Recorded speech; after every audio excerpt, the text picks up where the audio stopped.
Walong sundalo at 4 na miyembro ng Abu Sayyaf patay sa sunod-sunod na engkwentro sa sumisip sa Basilan. Ang mga sugatang sundalo isinugod sa Camp Navarro General Hospital sa Zamboanga City. Nakatutok si Rafi Tima. Alas 2 ng hapon nang dumating sa headquarters ng Western Mindanao Command ang chopper ng militar galing ng Basilan.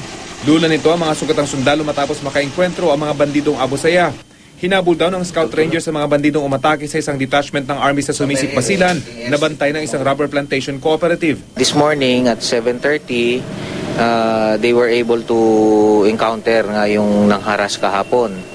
The group that harassed the detachment yesterday was the group of Wims Wakil. Wims Wakil was a former assistant manager ng Tarbidsi. He is associated with Abu Sayyaf. Sa kaning ng mga sundalo, 8 ang patay at 4 ang sugatan sa bakbakan hanggang ngayong gabi ay nagpapatuloy pa raw. 4 na bandido naman daw ang napatay at 2 ang sugatan.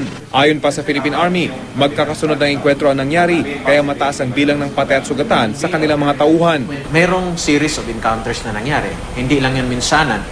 At yun nga hanggang after lunch ay mayroon pa rin mga putukan. Kasama na doon yung reinforcing troops. May nasawi din sa kanila, yung 13th Scout Ranger Company. Matagal na umanang hinihinga ng extortion money ang rubber plantation cooperative ng Abu Sayyaf sa pangunguna ng dating opisyal ng kooperatiba na si Wims Wakil. Hindi raw titigil ang Philippine Army hanggat hindi napapanagot ang grupo ni Wakil. Ipinag-utos na ng Western Mindanao Command ang pagtulong ng Air Force at Navy para hindi makatakas sa mga bandido. Rafi Tima, Nakatutok, 24 Oras.